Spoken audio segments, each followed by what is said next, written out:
Pak Waridin ya, melawan orang Brebes. Enak aja yang darani miskin lah, ya orang terima mbok lah ya kan, lawan dia.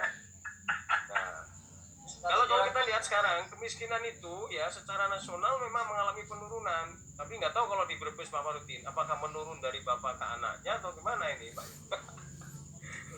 Nah, jangan ini kemiskinan menurun loh Mas. Masa iya sih bapak ini maring anaknya.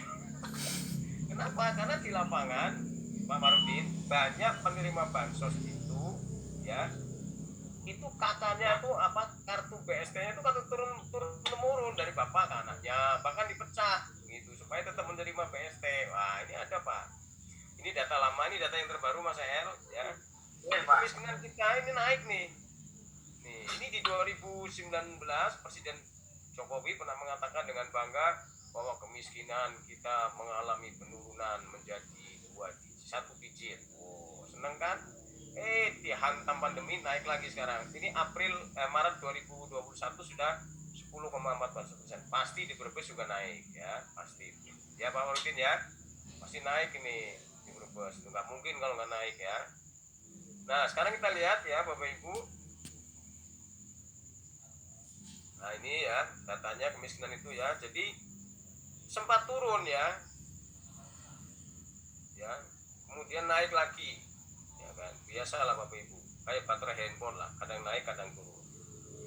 Nah, jadi seperti itulah potret kemiskinan. Sekarang saya tidak tahu data di Brebes, Jawa Tengah itu termasuk daerah merah ini kemiskinannya ya, bisa dilihat ini Jawa Tengah. Ya ini peringkat ketiga ya setelah Jawa Timur, Jawa Barat, kemudian Jawa Tengah. Ini kemiskinannya ya. Jadi secara persentase jumlah orang miskin di Jawa Tengah itu adalah 11,84%.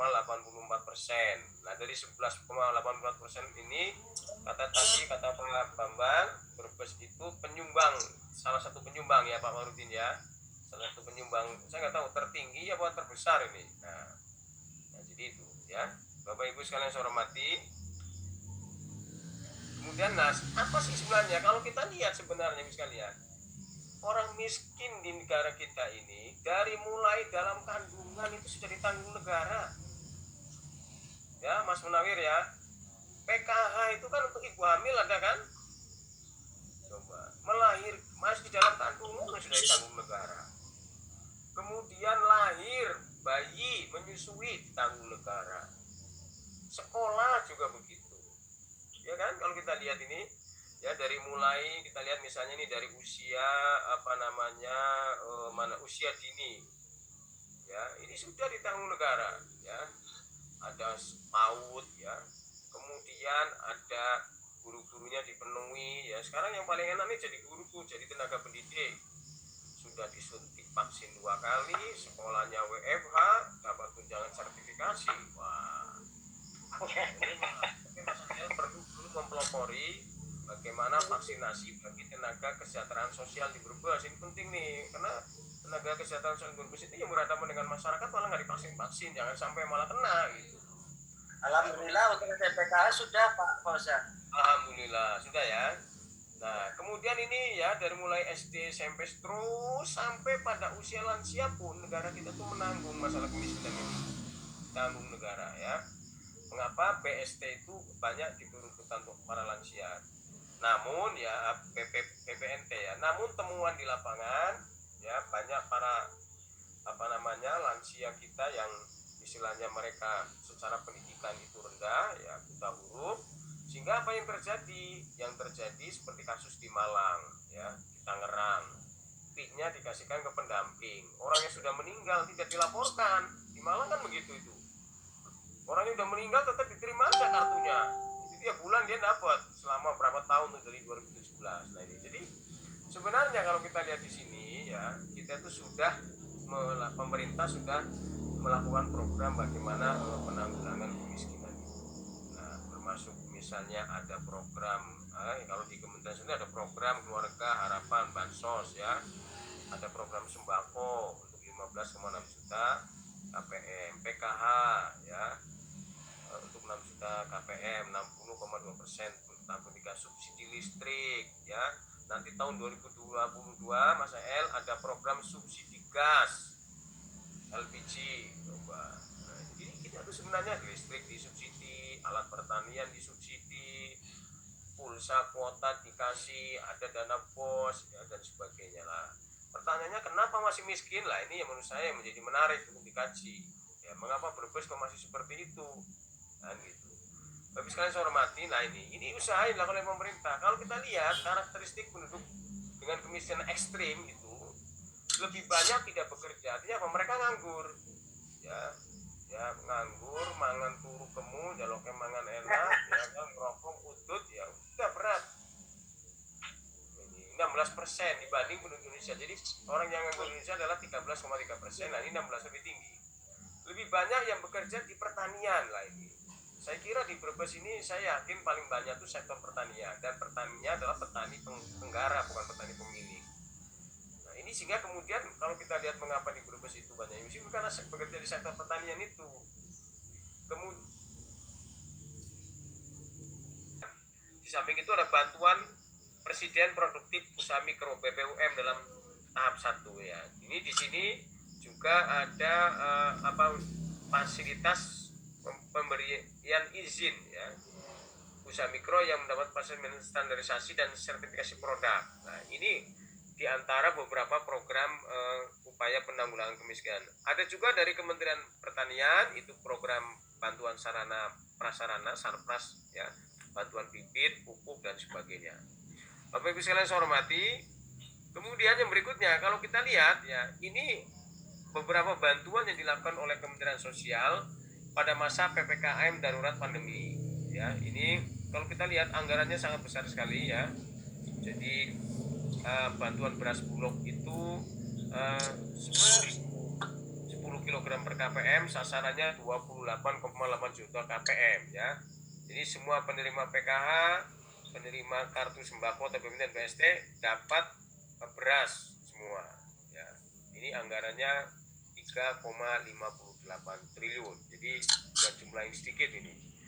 Kemudian ada program kartu sembako susulan. Nah ini yang tadi disampaikan oleh Pak Bambang dan Pak Warudin.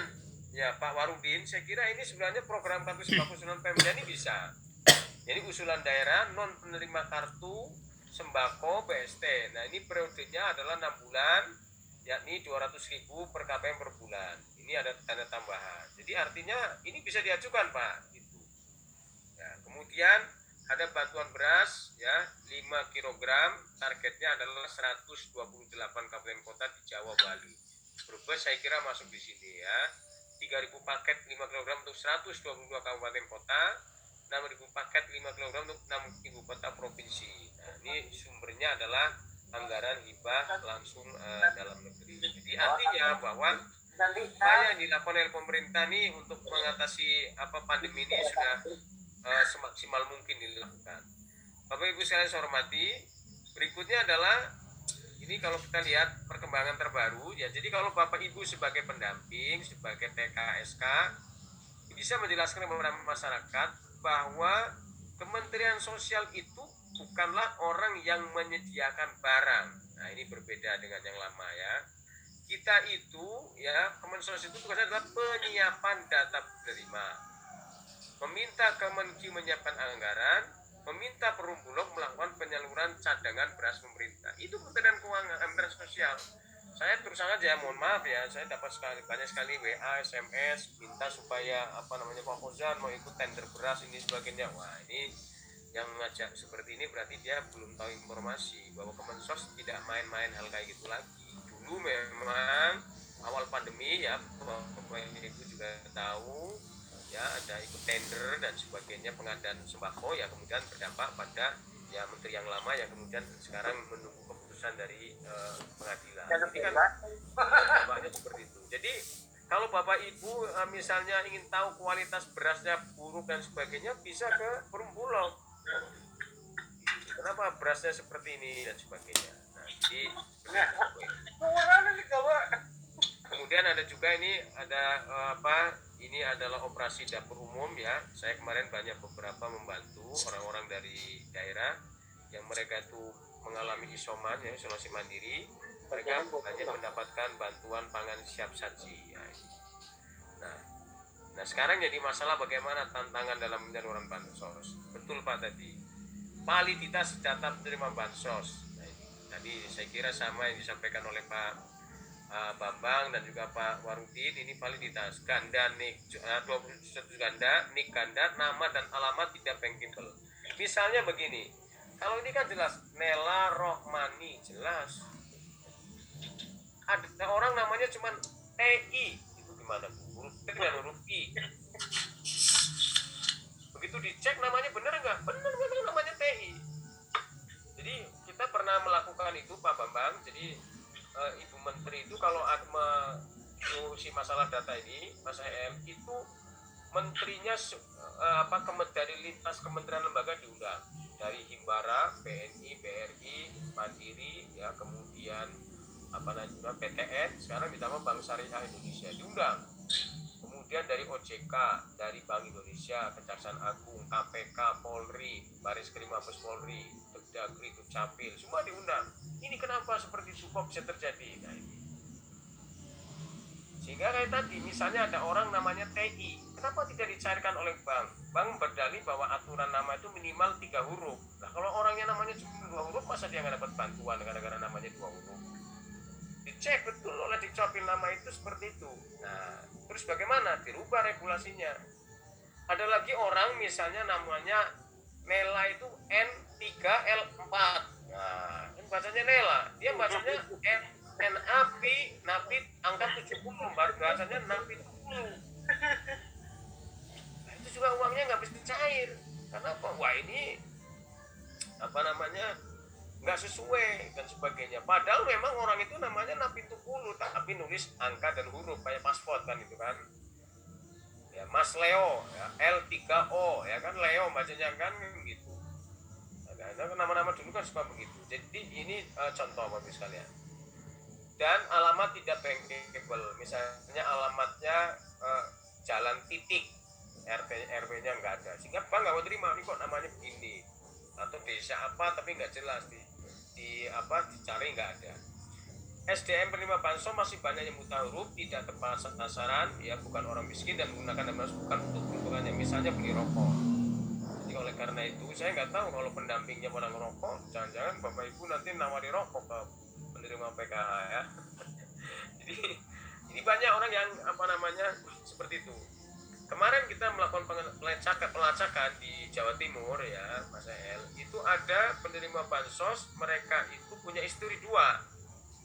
Jadi nicknya itu nick namanya Sotikin, tapi nama dia ada di 2 kartu keluarga. Ternyata dia nikah lagi gitu loh. Dan kemudian sama Ibu Menteri ini salah satu harus dihapus datanya. Nah, kemudian dia menculik anaknya supaya tidak dihapus karena kakak yang lama ingin tetap dipertahankan. Ini terjadi ya. Kemudian pengelola bansos yang kurang amanah dan profesional ya, saya kira di beberapa daerah yang terbaru misalnya di Malang ya, kemudian di kota Tangerang. Kemarin sekitar seminggu yang lalu saya ke Pekalongan, saya WA sama Mas Elmas, saya di Brebes nih, gimana Mas, di jalan tol gitu kan. Saya di jalan tol Brebes menuju Pekalongan, kita juga menemukan hal seperti itu. Jadi para pendamping, para penerima manfaat di Pekalongan, saya masih ingat kalimatnya, ya nu Mas, kucingnya teka, jadi ya barangnya pada apik-apik sing utuh, dikusi orang nata ya barangnya sing naik barang sing elek-elek, itu kata orang Pekalongan, di Pekalongan ya. Kemudian pendamping yang tidak amanah dan profesional, kemudian keterbatasan dana pemerintah dan BPNT yang diterima tidak sesuai standar. Misalnya kayak tadi masalah agen dan sebagainya. Sekarang Bapak sekalian, kita sedang melakukan pengkajian supaya tidak lagi warung.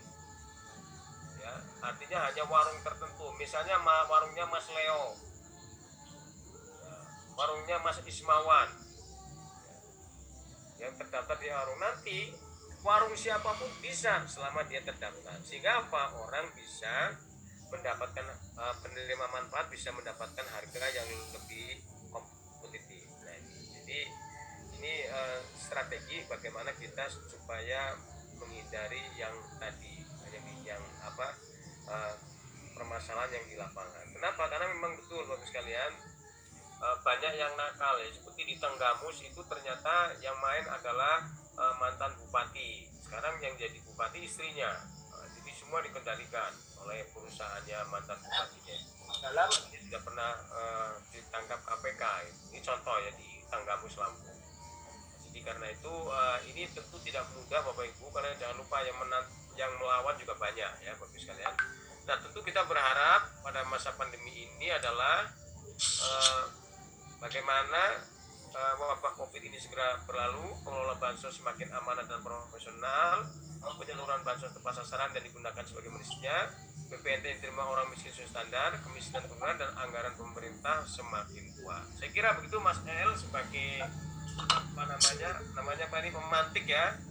Nanti Bapak Ibu boleh bertanya, masukkan saran. Saya kira intinya kalau saya pribadi melihatnya begini Bapak sekalian. Ya. Kalau dari segi sumber daya manusia, orang Brebes itu pintar-pintar. Saya kebetulan sekarang ini ikut grup dan besar orang Brebes ya. Itu ternyata banyak sekali orang-orang Brebes yang jadi profesor, yang jadi doktor ya. Orang Brebes Utara sudah pernah ada yang jadi menteri, Pak Sudirman Said. Orang Brebes Selatan juga sudah ada yang jadi menteri, Pak Yahya Muhaimin ya. Sekarang ada juga orang Brebes yang jadi staf khusus presiden, Mas Juri Arjantoro ya. Belum lagi yang jadi rektor dan sebagainya. Artinya secara kualitas sumber daya manusia orang Brebes itu luar biasa. Kemudian perjuangan bagaimana untuk berubah menjadi kemiskinan, berubah dari kemiskinan juga luar biasa. Kalau kita lihat kasus-kasus tadi yang Grinting misalnya, bagaimana dia berjuang untuk melawan kemiskinan juga luar biasa. Yang diperlukan dari kita adalah bagaimana sinergisitas ya antara Bapak Ibu sekalian yang diberi tugas mendapatkan amanat sebagai pendamping, Bapak Ibu yang di dinas sosial, dan juga kebetulan saya mendapatkan tugas di Stafsus Menteri Sosial ini. Bagaimana kita bersinergi? Beberapa waktu yang lalu saya menghubungi kepala dinas sosial, Pak ini ada peluang dapat bantuan. Nah, saya menghubunginya waktu itu Pak Wakil Bupati Pak Narjo.